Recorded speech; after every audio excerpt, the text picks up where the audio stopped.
That's it. End of story. Game over. That's the truth.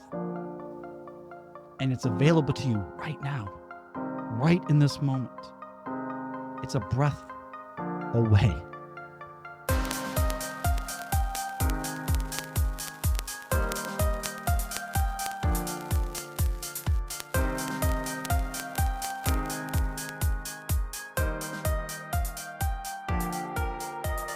I want to tell you a story of my spiritual awakening, the spark that started it all.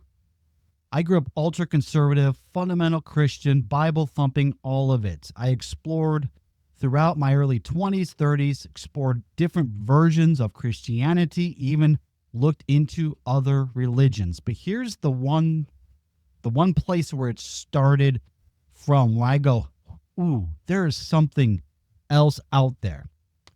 At this time in my life, I was part of a charismatic, ultra charismatic movement, and we were, imagine the TV preachers with all the energy and the people falling over. That was us on steroids. And we had these things called healing rooms, where people would come in needing physical healing, emotional healing, and we would put them in a chair in the middle of this small room, and we would put our hands on them. We would see things in the spirit realm. We would do all of this stuff, all this spiritual stuff that we were taught to do, to bring in the healing power of God, to bring in Jesus, all of it. And we had all these techniques, all these methods, all these things. And I was, I guess, good at it because I was in charge of this one room. I had other people with me, and I was the one that was leading. And this man who I'd never seen before, and I remember his name was Dave. And Dave sits down in this chair, and everyone starts doing their thing. And I'm doing the thing that I was taught to do. I was leading them. They were doing all their support stuff.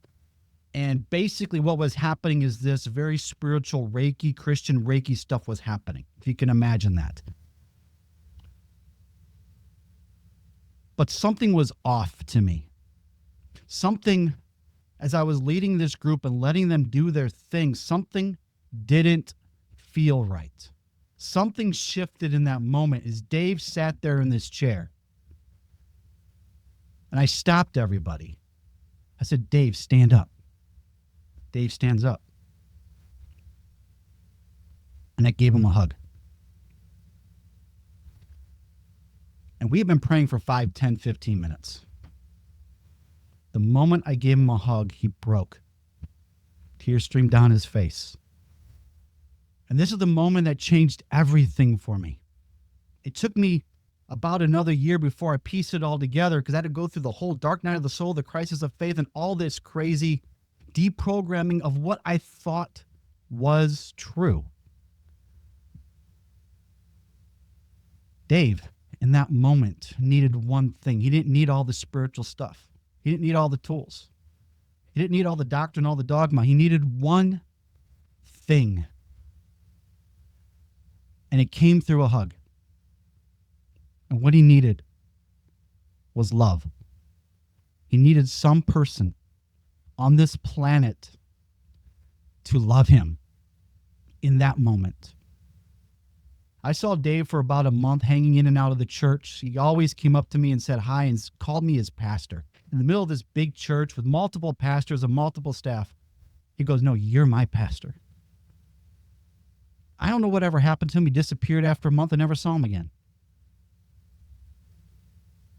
But that story, that event has never left me. Why would he call me his pastor? Why, when I hugged him, did he break? See, we have all of this religion. We have all this spirituality. We have all of these doctrines and traditions and beliefs. We have all the politics, all the social programming, all the ways to be in your family, all the things. But there's something that we need that is deeper than all of it.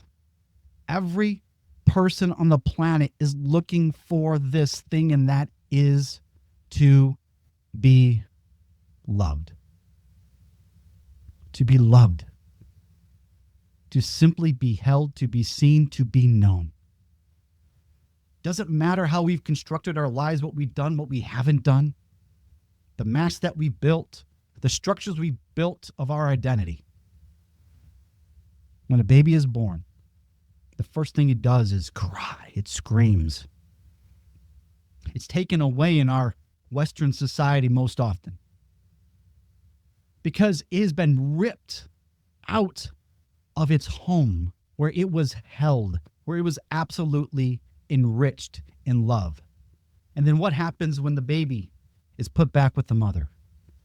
Most often, peace ensues because it is back in the arms, back to being held.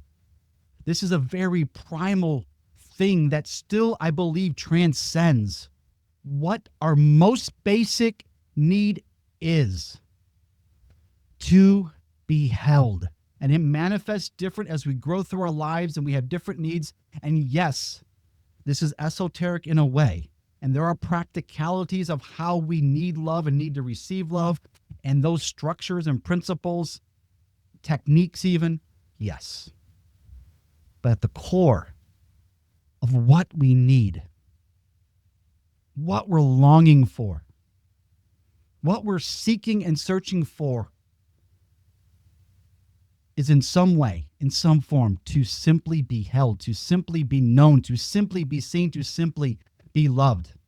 And so many people are living in this world and die without ever experiencing that. Maybe on some level, maybe there's some romance here and some romance there, but there is a deeper cosmic energy to this whole thing, to this life universe story. The thing behind the thing behind the thing. It's love.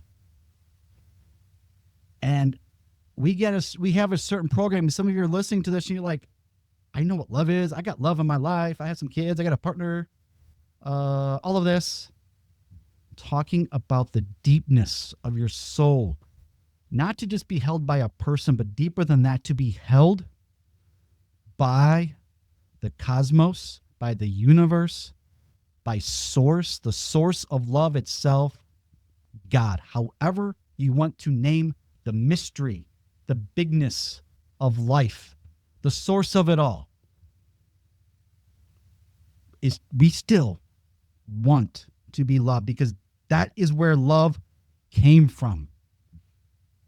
And we can experience that thing. Why do you think we go to church? Why do you think we go to the temple, to the mosque, to create all of these different things? Part of it is culture. Part of it is part of our traditions, and those are good. But at the core of that, what's behind the thing, behind the thing, behind the thing? We're searching for a connection. Spirituality is connection. We're searching for love. And we don't know it because we're scared of it. Because it's so fucking big. It's scary. Because we, at the core, don't feel we are worthy. So what do? We go and blame God for all of these things. We go try to get the right belief system, the right tradition, the right ritual, the right thing, even in the spirituality place that I'm in, where I don't believe in a particular religion. There's still so many spiritual practices. Go get this meditation for this thing. This will set you free in this area. And it's all fine, and everything has its place. But man, if this is the last video I ever create, it's the last thing I ever say on this planet, I want you to know this truth. This truth, no matter what I went through, and I went through hell and back. Since that moment I talked to Dave, my life unraveled completely over the next few years. But there was something that never stopped whispering to my soul, was that you, Rob, are fucking loved. And that whisper carried me through my darkest time.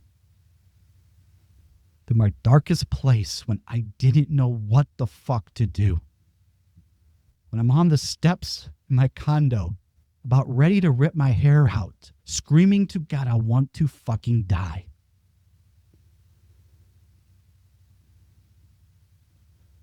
There was always a whisper, whether I heard it or not. There was always a whisper. You are loved. So this message is to you, no matter where you're at in your life. No matter what your beliefs are, what you think you know about God and what you've been taught and programmed. Spirituality is really, really simple. Let's demystify it all the way down to the core. You are searching for love. You're searching to be held, to be known, to be seen. And in particular, yes, by others, by the people in your life, but there's a deeper cry. There's a deeper craving, a deeper longing to be seen and known by God. And guess what? You are. You are loved right where you're at, right in this moment, no matter your history of life, no matter what you've experienced. You are loved. No questions asked. No belief system that you have to understand. You are loved. That's it. End of story. Game over. You are fucking loved. That's the truth. And it's available to you right now, right in this moment. It's a breath away. It's all of our stuff and our stories that keep us from this beautiful truth. Imagine going through life every day, and maybe it's out of order. You don't know who your partner's going to be next year. You don't know what's going to happen with your kids. You don't even know where your job's going to be. You don't even know what your identity necessarily is in this 3D reality. But you can always tap into this one universal truth that somewhere, in some space, in some mystery, in this cosmos, though I do not understand, I am fucking loved. In my darkest times, I'll go to bed with tears in my eyes and my pillow, and that whisper would come back. I got you. You may not understand, but I love you. God fucking loves you. And that is the secret that will unlock your life. It does not answer all your questions, but it is the root and the soil through which all things can start to stack. All the spiritual truths that are out there can start to stack on top of this. Otherwise, it's worthless.